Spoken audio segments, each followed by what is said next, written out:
Hello, all of you wonderful students out there in Lancerland.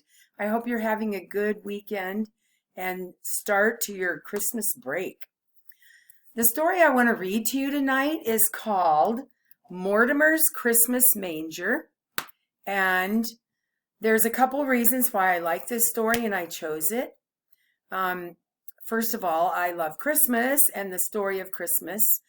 And second of all, my last name before I got married was Mortimer. So I used to be Miss Mortimer until I married Mr. Morford. So that's another reason why I love this story. Okay, here we go. Mortimer's Christmas Manger by Jane Chapman.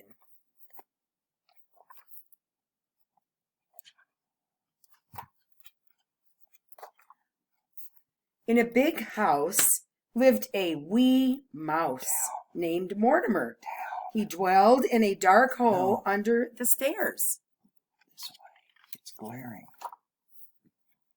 Nobody ever noticed little Mortimer, and Mortimer liked it that way, but he didn't like his hole. Too cold, too cramped, too creepy, squeaked Mortimer. Each day he snuck out and crept about looking for crumbs and tidbits. One day, Mortimer spied something new. What he spied was wonderful.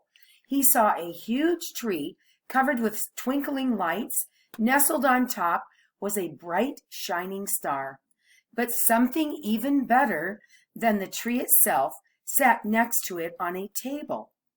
Mortimer sighed with delight. A house just my size. There's the table with the little thing he sees. But the house was so high and Mortimer was so low. I'll climb up the tree, said Mortimer. It made a perfect ladder for a mouse. Up, up, up, Mortimer climbed. Down, down, down, ornaments crashed. Glaring on the page. Finally, he reached the table. Perfect, said Mortimer. Not cold, not cramped, not creepy. Cozy. But who are you? Mortimer had never seen people so small, almost as small as himself. He had never seen such strange animals either. Tap, tap, tap. Mortimer knocked, but no one answered. Tap, tap, tap. No one moved an inch. I see, squeaked Mortimer. You aren't real, only statues. And so Mortimer lugged, and Mortimer tugged. One by one, he dragged the statues out. When he reached the smallest statue, he saw it was a baby in a wooden bed, just Mortimer's size. There's no room for you here, Mortimer said. Out you go. Then into bed crawled Mortimer. He fell fast asleep in the soft, warm hay. The next day, as Mortimer crept about, he found good things to eat.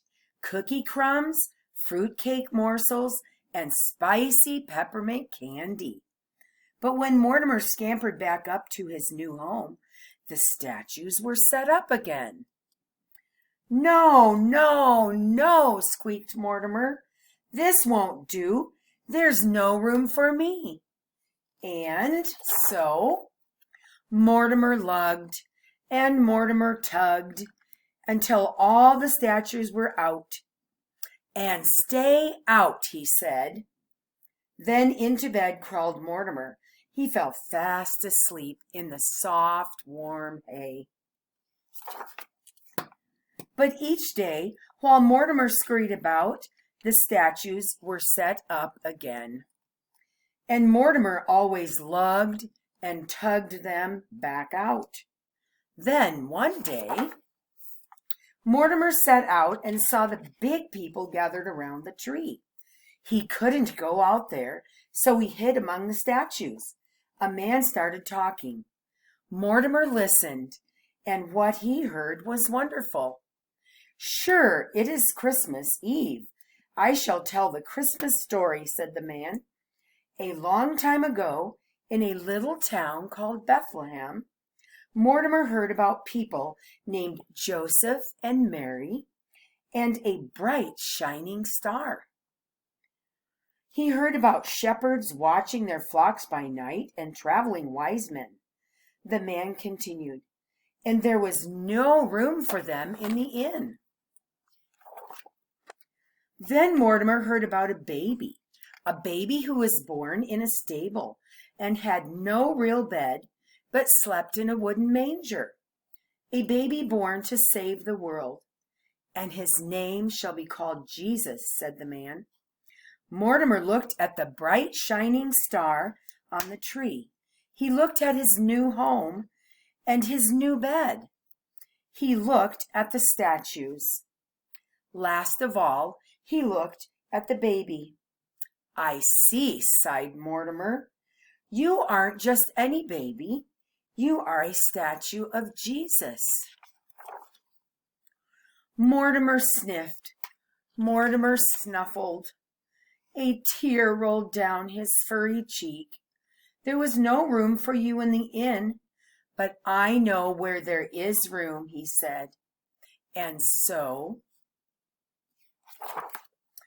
Mortimer lugged and Mortimer tugged. Soon he dragged all the statues back to where they belonged. Last of all, he laid the baby in the manger. This belongs to you, he said. Mortimer smiled. You look warm and cozy now. There was no place for Mortimer to go except back to the cold, cramped, creepy hole. As Mortimer scuttled down the tree, he said a prayer. Jesus, you were born to save the world. Perhaps you could also bring me a home? And then Mortimer spied something new. What he spied was wonderful. Mortimer sighed with delight.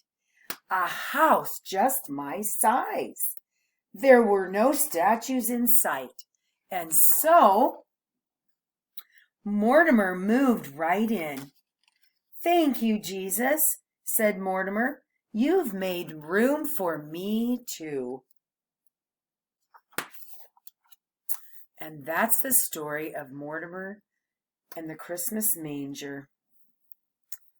I hope you all enjoyed it, and sleep tight tonight and don't let the bed bugs bite. Bye-bye.